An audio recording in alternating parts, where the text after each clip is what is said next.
The creators of this podcast would like to acknowledge the original custodians and the original storytellers of the land on which it is recorded. The Whadjuk Noongar people have been the original custodians of this land for 50,000 years, and we would like to pay our respects to their elders past, present, and those emerging within the community. Before the show starts, Simon and Deany would like to remind all our listeners that all the comments and colourful opinions are of our very own and not those of our respective employers.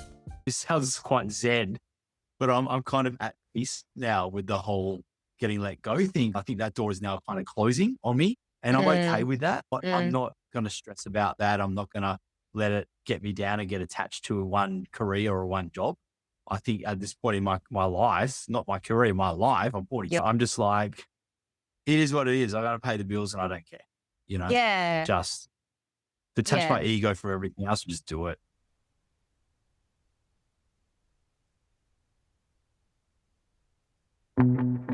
Welcome to Rejected or Selected, a podcast where we'll be talking about job search woes, hiring horrors, and all the things fair and unfair in and around our work lives.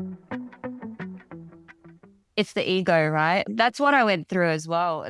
Like when you're in your mid-career, around late 20s, 30s, you're like, all ambition, got to do this, got to do that. And then you build an image yourself, the way you see yourself, you like, I should be in this kind of career, or I should be at this stage. And then once you get a taste of that first meeting with HR and this director or manager that you've never really spoken to, and you're like, oh, what's this meeting? And you get let go. It's kind of like the phoenix rising through the ashes, because you have to go through that really shitty time. And then 100%, you know? Yeah. 100%. You're forced to look at what you really want. Yes. And as much as it sounds like a cliche, the phoenix rising through the ashes, and I think I said it earlier before we started recording, like one door closes, another opens. My brother said that yesterday. And it sounds cliche, but it's a cliche. True. It's a cliche for a reason. Right? I like that. Cliche just for a reason. Just like stereotypes.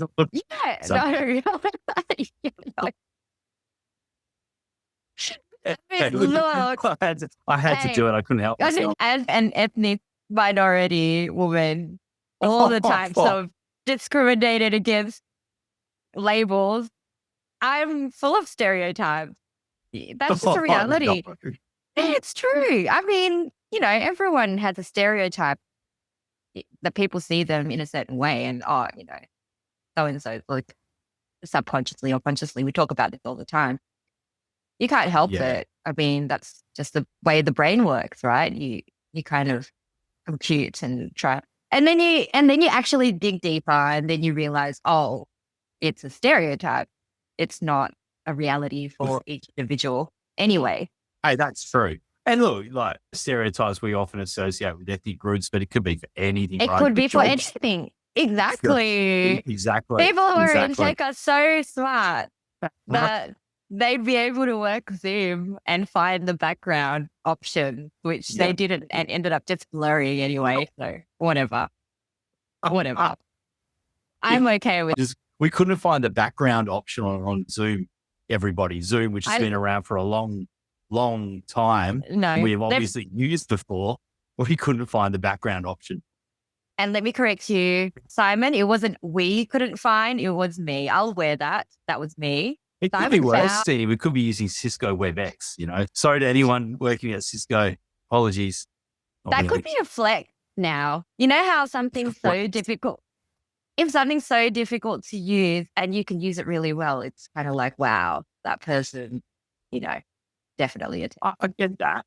But that's kind of been around for a long time. It's like, you know, the techie the IT guy back in high school. When I say guy, because let's be honest, folks, back in the 90s, they were all men flexing because he can bypass everything else, and he can let you play Doom with your buddies during break. You know, that kind of thing. I never did that. I guess that tech flex has been around for a while, but you're right. It's the most esoteric platform available, and knowing how to use it and showing everyone else is kind of like, hey, look what I can do, everybody. It's my party trick.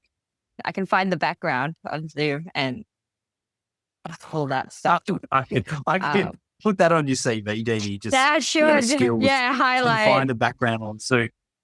Which wouldn't be true because I didn't in the end. I'm still just using the blur function. Why am I like revealing my shortcomings? This is not going to be good. Hey, look, we are going to reveal a lot on this episode. It's just you and me today. Yeah, I know. You have no idea, everybody. This is rejected or selected. I'm in Parabetta, your co-host. And I'm Deany Jagdur, who always talks over Simon. And this is our first video recorded podcast. Or should we call it a podcast? You can't see it in my frame right now, and I hope you can't, but because I'm not wearing pants. No, I'm joking. I'm wearing pants. But I did have my fingers crossed saying, I hope this is our first podcast. It could be. Yeah. It has the makings of. It has the makings of. The problem with a video podcast, people can see, like, I probably looked really disengaged, right? Because I keep looking down, and to be fair, I am looking on my I think it's really rude. I think you're being quite rude. I'm so sorry. But, I don't think you would want to see my reaction of, like, Simon announcing he's got no pants on. So I'm just trying to be polite. What I'm looking for is that post that I did on LinkedIn. That is correct. Yeah, going through the stages of grief after losing my job. Obviously, it's related to what we're talking about. So I'm just going to try to find that. How long has it been since you lost your job, Simon? Yeah, so I'll just tell everybody else out there what you do. So everybody normalize it. Yes, normalize it. I'm normalizing it. I lost my job about 3 weeks ago. I was working for a large global consulting firm. You probably already know which one it is if you connect dots.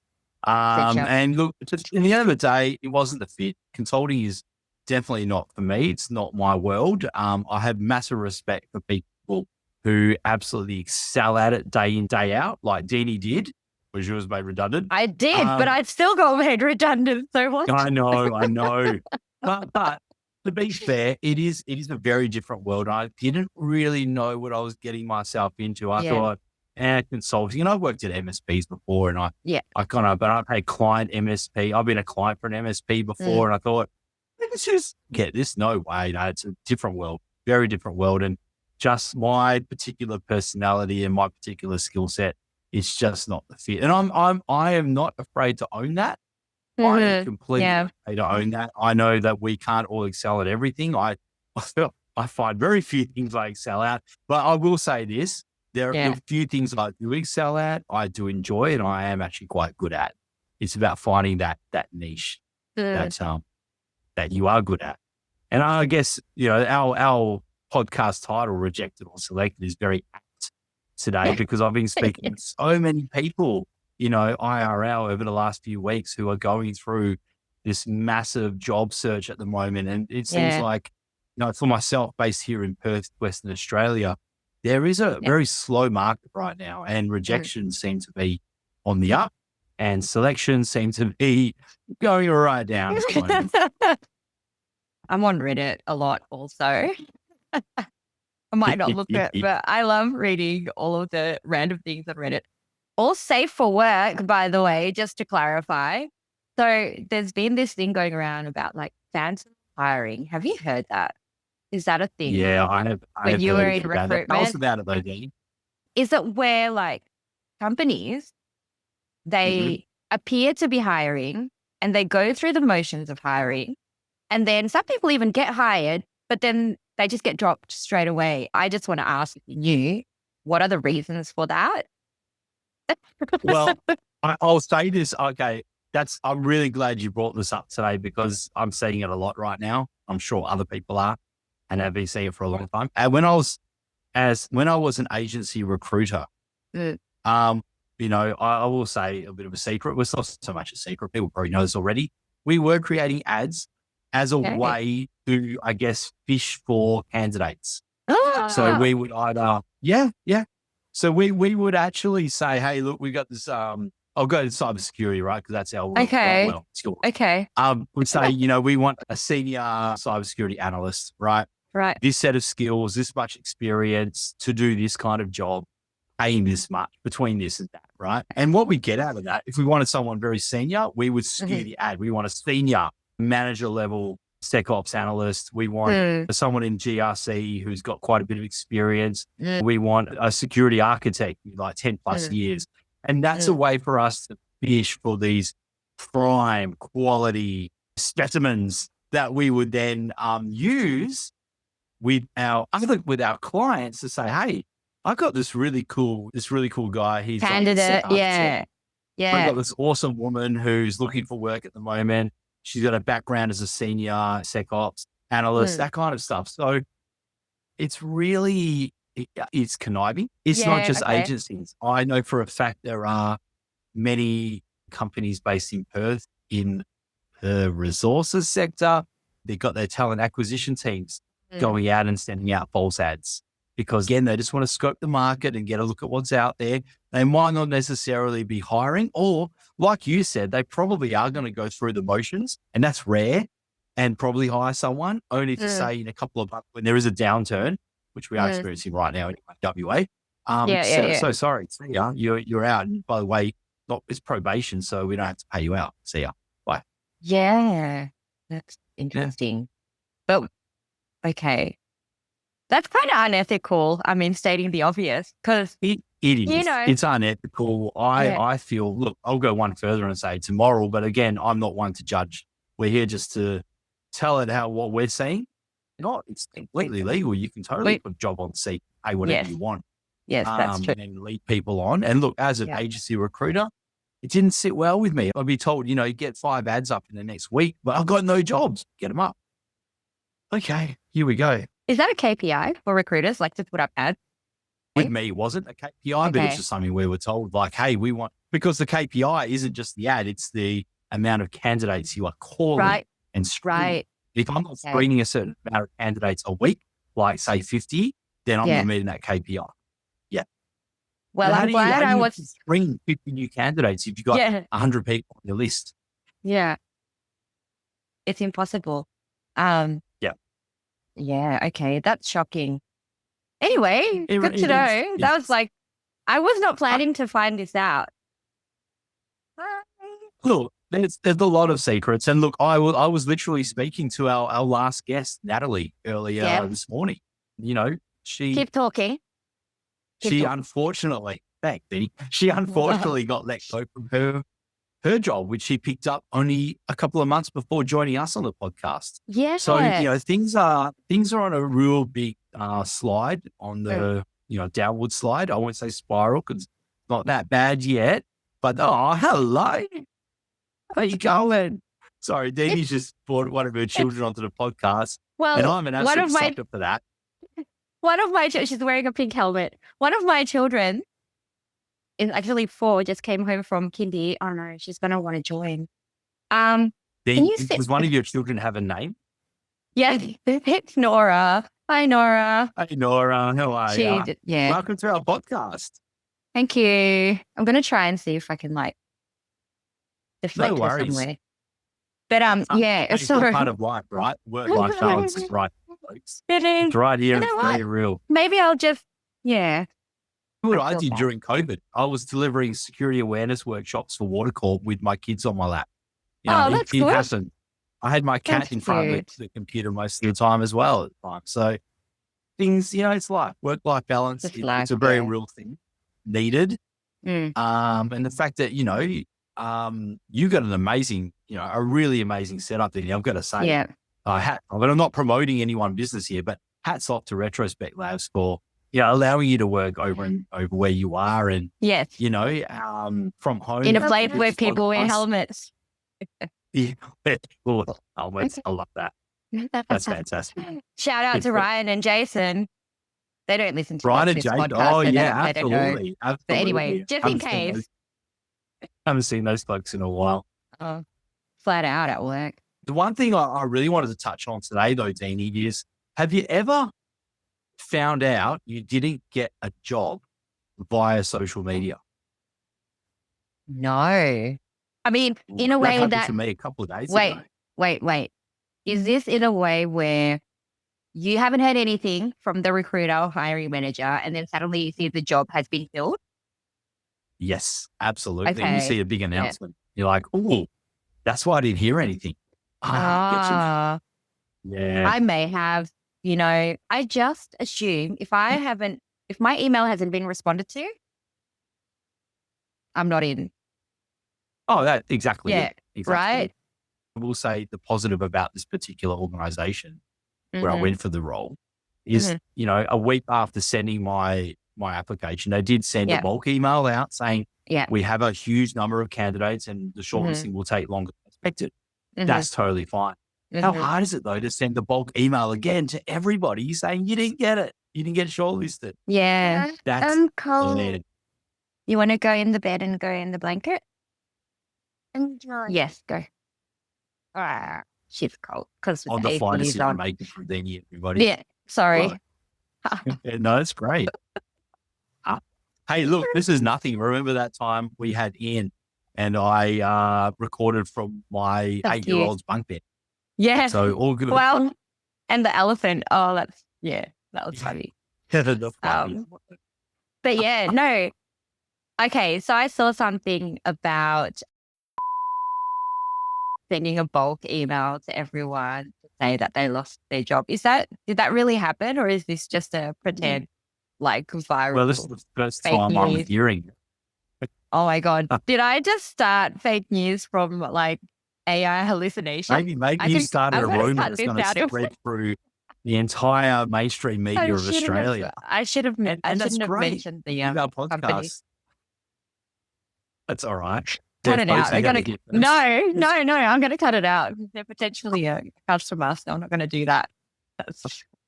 Oh, okay. It wasn't. It was. And no, stop anyway. saying the company. All right. Let's reset. That's all right. We'll get it in post. Oh my God. Anyway, so Simon, I was, how I sent a message to you, to check in, how you going with the whole situation. It feels like it's been longer than 3 months. I mean, no, sorry. It feels like it's been longer than 3 weeks that you lost your job. Yeah, it's been roughly 3. It's been a long 3 weeks. I'll tell you that right now. I feel like it's been months. I feel like it's been months, but it hasn't. It feels right? like 3 months, but it hasn't. And you're scaring me a little bit. I'm thinking, hang on, is it still September? Have I just been on the couch for 3 months? And folks, that could very well happen. Trust me. No, it has been a very 3 weeks. 3 Well, weeks. Okay, good. Yeah, there you go. Right. So, do you want me to read through my roadmap? Sure. You go ahead and share the roadmap. And just let me know if you go through these stages. If you're there, if you've passed it, if you haven't gotten there yet. Is this the stages of grief? It's very similar. Okay, I love it. And it happened to me, right? I'll tell you. So, lived experience from job loss to landing zone, a Zennial's post-redundancy adventure, adulting 2.0. I posted this on LinkedIn, by the way, everybody. That's how, I think, out of my mind I was. I was just posting stuff. This is number 1, lost my job, destination unknown. And what happened was I went through a checklist of thoughts and feelings upon being, okay, sorry, let me rephrase.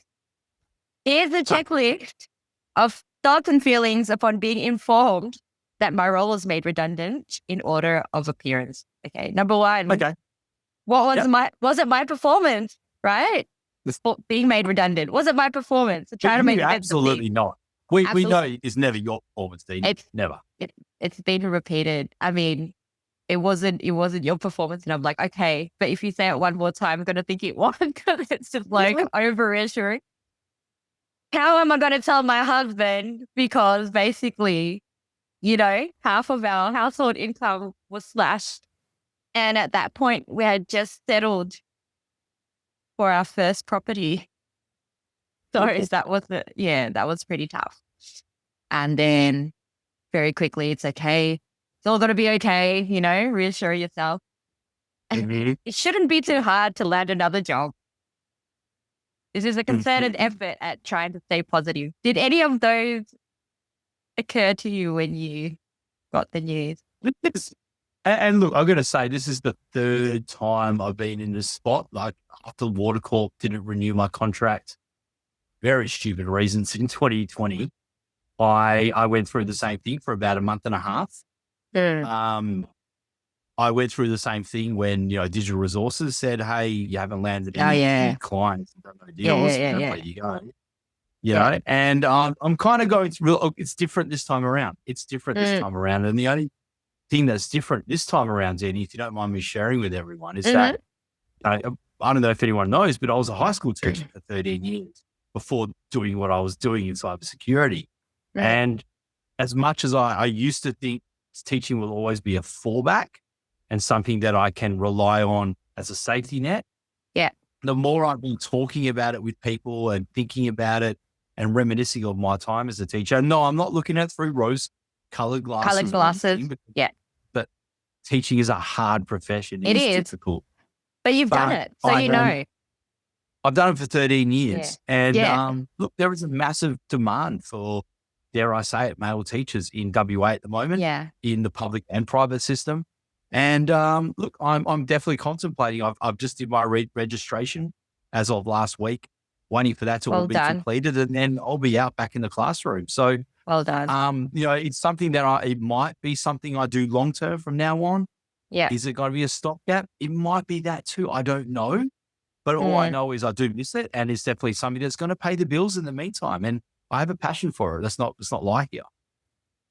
So it is a bit different this time around. This is the only time around I've contemplated going back to teaching. The other two times I was like, I'm going to say, F no. There's no way I would. I'm not going to swear everybody because it's a child in the background there. But no, I would. She can't hear. You're on my. It's okay. It's all right. No, I would absolutely have not wanted to go back to teaching for many different reasons. The more I have thought about it, and sorry, go on, Deany. You were going to say something. No, what was it like? How come you were so adamant that you didn't want to go back to teaching? I had built a brand or a name for yourself in cybersecurity in WA at least. Yeah, you did. Yes, everyone knows Simon Herabetta in WA. I'm going to be honest, and this isn't like me. This isn't any kind of sourness behind this or any kind of hard feelings about the industry. But I think my time has come to an end, and I think it's time now to go back to the beginning. Right. Yeah. And look, cybersecurity is a hard industry to be in, no matter what your role is. There are people out there who are doing it tough, who are doing it rough every single day. Mental health is definitely a massive issue, but in what industry isn't it, really? But I feel that for myself, going back to teaching, and I'm not being bitter about this, but I'm going to go back and do something that has a purpose for someone rather than making money for someone else. No, that's absolutely true. Like being a teacher is something that I would never do, only because I know how difficult. My biggest son is there. Just came home from school. Not going to try. No, I'm joking. I wouldn't. Sorry. It's okay. I do sometimes. Not at him, but it's like. Anyway. We both not. No, I don't swear at my children. What was I saying? Let's go back to the conversation. No, I would never be a teacher for that reason, because I would swear in front of the children and that wouldn't be good. It is a very hard job and it's so much responsibility. It's like you're a parent to other people's children, and you're responsible for them to understand fundamental information that will be their scaffolding for life. And if you, use my French, fuck that up, like, how many stories of, or even an adult saying, oh man, I used to hate math, but then turns out it was just my teacher who was shit, right? Like, Yeah, no, but it's true. The teacher can 100%. 100%. Look, impact maths was, so much. I failed maths in year 8, 9, and 10. Okay. And look, I'm not going to say it was always the teacher, but that teacher in year 8 really fucked up my mathematics, I guess, journey through high school. I hated maths. Hated it. How funny if you're going to be going into school and you'll be like teaching math and Oh, God. one of your... No, I did have to. I taught at a school back in 2012 where they were really struggling for teachers. And so I had to do a maths class once a week. Yeah. I felt imposter syndrome. So imposter syndrome, we all have it, right? But that was me to a T. Standing up, reading from a textbook in front of 30 kids who were just looking at me like, dude, you have no idea what you're No idea, yeah. But it's not a syndrome if that's the case. But anyway, kudos to you to actually, having the awareness and also being comfortable in like really just recognizing what is it that you actually care about and, being able to free yourself from that image that you built around yourself, right? Throughout the last couple of years in cyber, that for a lot of people probably stops them from trying to find opportunities or going to other industries outside of cyber because they would think, oh, but that's my whole identity. That's what I was always about. That's it, right? You've got to separate the ego from your career. It's not about getting out of the comfort zone. For some people, it is. Their comfort zone is their comfort zone and they want to stay there because they're good at something they do. Yes. For other people, particularly myself, I'm not going to beat around the bush. I'm going to be very honest. The ego is attached to what you do. And, I was being able to speak at conferences and, attend these awesome events and put together conferences. Yeah. For some people, like the ego is very much attached to what they do, and that's totally okay. I don't see any issue with that as long as it's not all about your ego and all about you. You're doing it for a reason because everyone wants to work for a purpose, right? The minute you start saying I'm doing this to pay the bills, and you know what, that's totally fine for some people. That's totally all right. We need to pay the bills, right? We need an income. This reality of life. But if that's a job you're stuck in and you're doing day in, day out for years upon years, what do you it's not a career. It's just you existing and doing something. Well, that's why we do other things. So going back to Tony Hagen's episode, right? Where he said after being made redundant, it's something kind of similar where actually, he closed the door of that employment, but then after a while, he was able to get into podcasting and actually doing things that he loves. And he's now got a job, which is not his like ideal dream job, but he's approaching it more in a pragmatic way where I've got this job. It's basically, okay, pay the bills, keep the light on. I enjoy it. It's not like he hates that job. It's still a good job. But, at the same time, it brings him the ability to continue doing the things that he enjoys outside of work. So it's not like that job is not his whole identity, right? Which I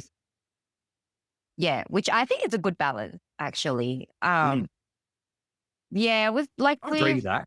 Yeah, we've all been kind of, everyone is different, right? And some people at different stages of your life, there's different needs. Like when I was younger, when I was 20, 30, as I said, it's all about like career, it's what do you do in your life? Like what job do you have? And especially when I was in Canberra, like what APS level are you, anyway. And what agency, what department are you with? Like there's these different levels of, luckily I was in one of the more exclusive, but it's a bit elitist, which I didn't enjoy either, which is why I left after 10 years. It was amazing work, but it wasn't the right environment for me. My aspiration is not to be SDS of a government agency, kudos to all of those. If anyone is listening, I mean, congratulations to you for, you know, being in that and doing something, I guess, important. It's got to be, right? To get that amount of budget. But yeah, there's a life outside of that. And when I realized it's fine, I don't have to continue the rat race and climbing up the corporate ladder. I'm like, my life is so much better now because I was okay with stepping away from the environment, from the exclusive group, from being in that little bubble. It's like, and that is a place that I never want to go back to. I miss the work. Like, it really was the work that I was doing anyway. It was important. It was, we were kicking goals and doing a lot of different things that really, for me, meant something. And I was first to come to work, last to leave. It wasn't a good, it was before everyone was really, really implementing work-life balance. It was pre-work-life balance. It's kind of like the beginning of, oh, you shouldn't stay late or you should take your leave, blah, blah. But we were still in that stage where, and I was single, so I didn't have anything else to do. I didn't have I didn't have kids at home waiting for me. I didn't have a husband waiting for me. Just like, yeah, I could work until like bloody 9 o'clock at night if I wanted to. So, oh, wow.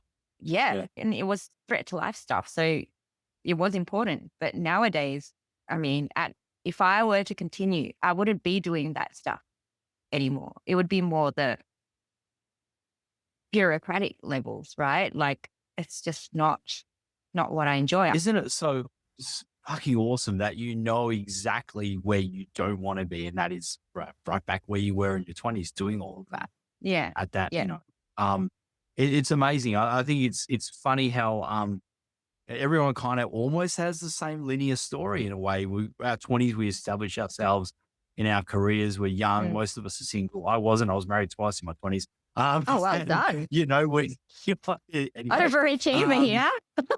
Overachieve. Oh, I wouldn't say it like that.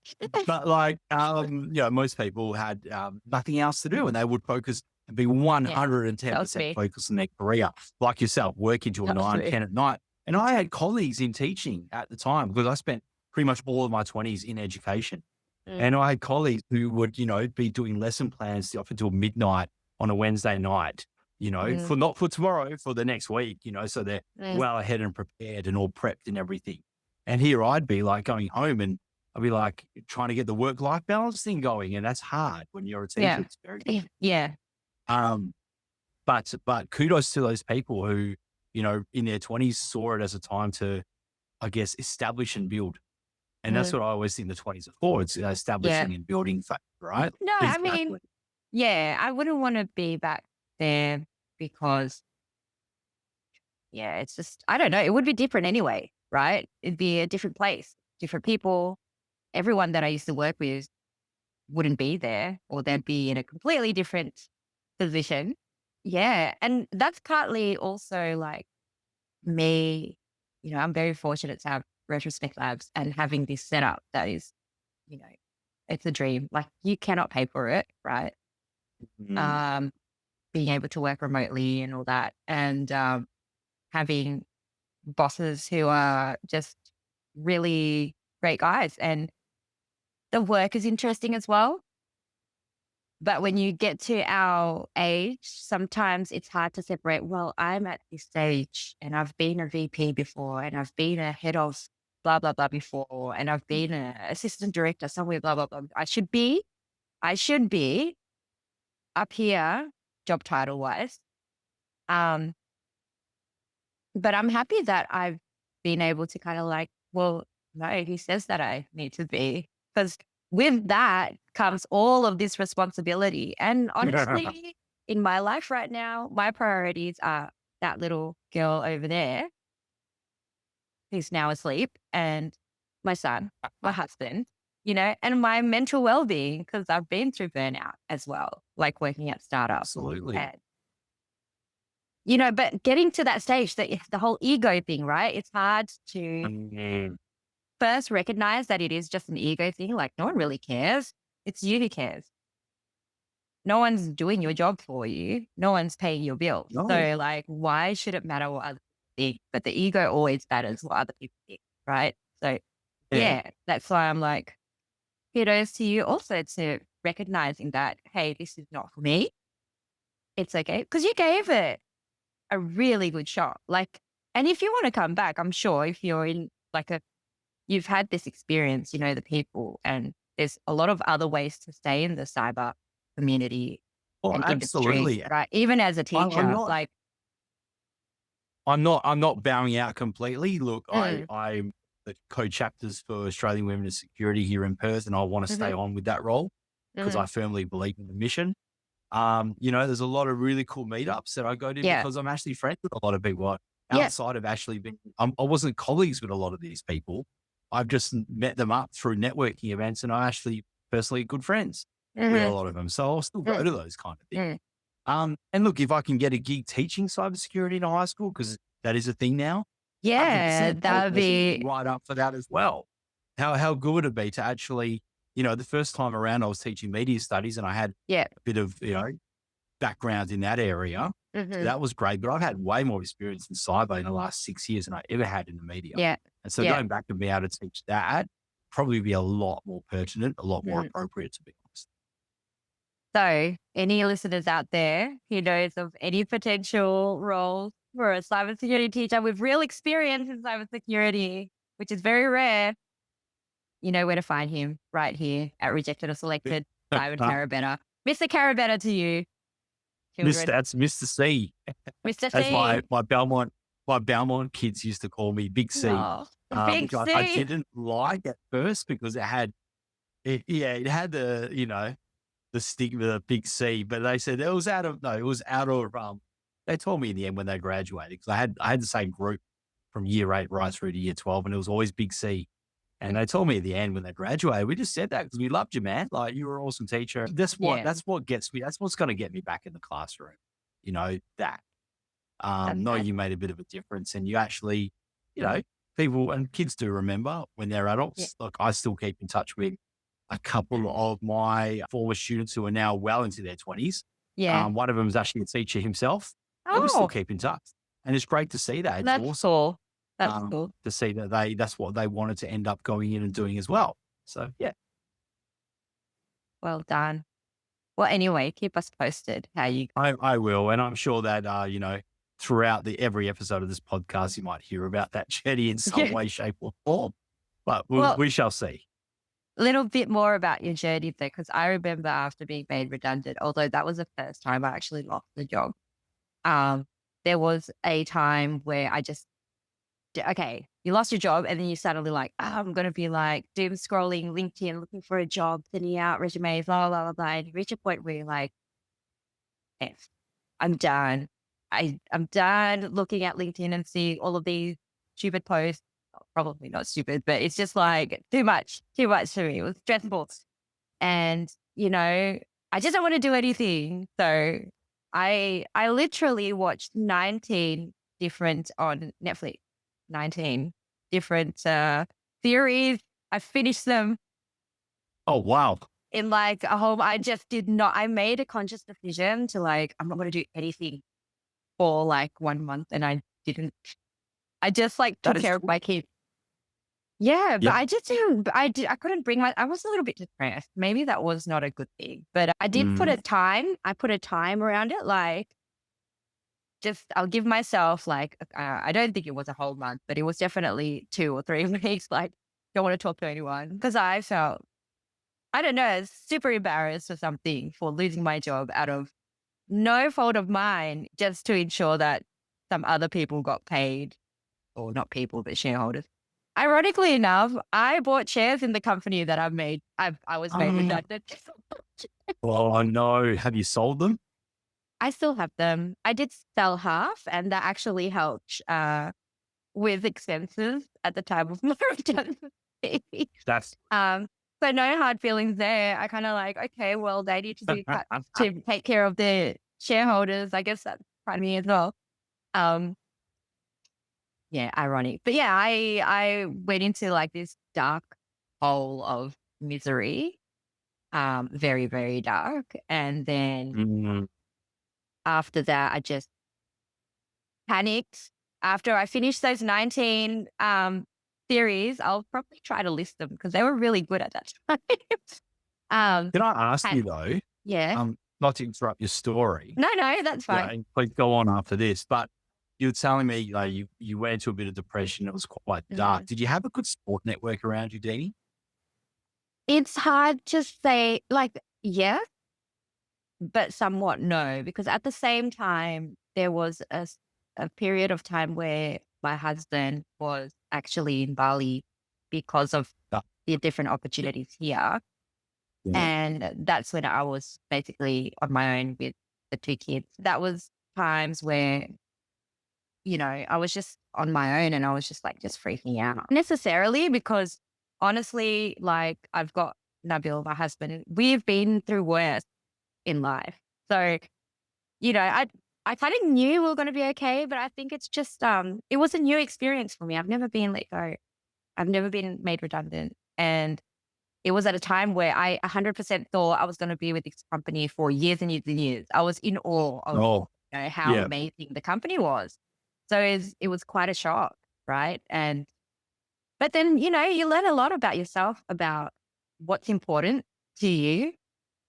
You definitely know the types of setups that you don't want to work for um, because of that risk, right? Yes, And then the lack exactly. of flexibility as well, So yeah, it had to happen. Everything that happened in my life, I'm happy that it happened, even the shitty stuff, because that's how we got to where we are. So you just need to trust the process and keep moving forward, right? As long as you don't quit, you're always going to end up somewhere, you know, a little bit better because you just keep trying. That being Yeah. said, sometimes sometimes though, we do have to quit to get somewhere a little bit better. Yes. In the sense Yeah. that not quitting in making an attempt in moving forward is what I mean. Not quitting a Oh, yeah, specific yeah. job. Sorry. Like you just Okay. have to, yeah. No, I mean, if you're in a really shitty situation, toxic environment, blah, blah, Oh, blah, of course you gotta, but that's you making a decision to handle the situation, right? You're not giving up and just saying, hey, this is where I am, so I'm just going to stay here. Because that's quitting as well. Like you're not going to make any move because it just seems too hard, but actually you're not giving yourself the chance to feel a little bit uncomfortable, but have that possibility of finding something better, oh, more suitable, something absolutely. different, yeah.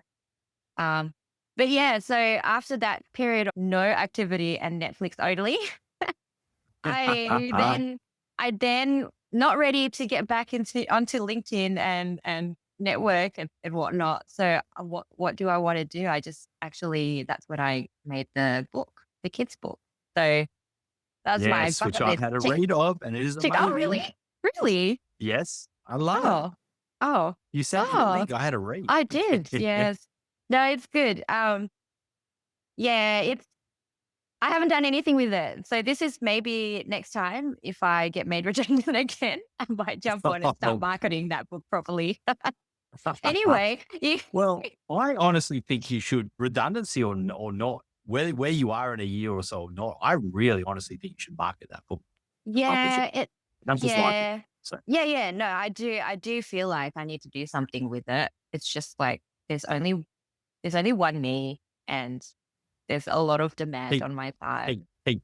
cheap plug time, Deany. I'm sorry to do this. You Yeah. want to tell the audience what the book is? Yeah, The it's called In Mummy's Belly, A Garden Grows by Deany and it's available on Amazon. And it's basically a way of parents or guardians to explain menstruation to children, boy and girl, and whatever gender they identify as. Um, Yeah. yeah, because that happens a lot with mums. Like you just don't have the words to kind of explain this very normal process of womanhood to your children. So it's just a nice little book. It's just a simple way of explaining through, what do you call it? not allegory. Oh, an analogy. Yes, using a garden as an analogy, Yes. which Yeah. some people might be a fan of. Allegory Some could be people, the correct. yes. Allegory could be. It's an I think, allegorical children. yes. Anyway, thank you, Simon, for letting me plug my little book. Oh, no, don't thank me. That's fine. I actually really wanted you to. No, that's great. And this is the other thing, right? Sometimes it's not just about work-life balance where we need our time away from our work. It's these little side projects that we can actually do, like you write in the book, us doing this Yes, podcast. I've got 1,001 things that it's my ADHD brain going, I so many things know. to do." So many Thinking, things. okay, let's narrow it down. But there are lots of things I would love to do in the free time. And I have had some free time in the last few Mhm, weeks. And there are a few things I've started to set into motion, mhm. which I'll share with everyone later on at some point. Yay. But it's definitely needed to have that time for yourself and your Yeah. hobbies. Yes, Yeah. your children, your family, your partners, your loved ones, Yeah. friends, and obviously yourself, but also Mm. things that you enjoy doing is really Yeah. important for your mental Yeah. well-being. No, it's true. It's not all about work and it's not all about what people see your contribution is. It's also about how you're taking care of yourself. But yeah, so after 100%. the period of no activity and then hobby activity, I then got into a real panic of trying to find a job. And then that's when, you were helping me out and then it wasn't working. And then I got super desperate and I did something different, which is post that video on LinkedIn. And then Mhm. through doing that, that really helped me land my current job. At the same time, I mean, I want to say it like it's a roadmap, but everyone's going to have a different roadmap. So I don't know if that was Oh, useful yeah. to everyone. But just to say, actually redundancy or losing your job is so common. And yeah, okay, it's normal to feel embarrassed. It's normal to feel shit if it is a shitty situation, but give yourself some Mhm. grace. It's okay. We just got to keep going and don't worry about external influences or perceived external perception Oh, as yeah, well. You know what I mean? absolutely. Yeah. No, I 100% get it. And that's kind of why I've also made the very conscious decision just to stay off LinkedIn for a couple of weeks because of that Yeah. reason. It's when you're not working, LinkedIn can be the most volatile place in the world. But Especially yeah, when people are announcing the start of their new job and there's a lot of that. Yeah, absolutely. So, it's just great network, great to get back on there. When you're working, it's a great way to find Mhm, work when you're not working as well. But mhm. sometimes you just need a break. And I think it goes for social media in general, just to get off Insta, Facebook, TikTok, whatever it might be. And Mhm. just, it sounds cliched, touch some grass. Like, honestly, go outside. Or smoke some? Yeah, No, yeah. just kidding. Oopsie. Hey, no, I'm not even going to go there. So Gonna cut that. anyway, edit that word. That's right. I'm still in a job. Maybe I won't be. Oh boy, I'd like to Just to work just to back clarify, education. That might stop me. that that was a very poor joke to make. Is it illicit? I think it's like legalized now, isn't it? Medicinal. I don't know. Medicinal is legal. Yes. Well, you're in a mental health, you know, I can say, hey, hazardous my situation. psych recommended it. Self-medication, Yeah. self-care. We do not condone the use of illegal illicit drug. Self-care. I Hey, guess. look, once it's legal, it would be self-care anyway. But yeah. All right, back to the show. I think that was a great way to round out today's show, actually. I've actually really enjoyed having this one-on-one conversation, hearing your story Yes. properly, not that I haven't heard it before, but properly in podcast form.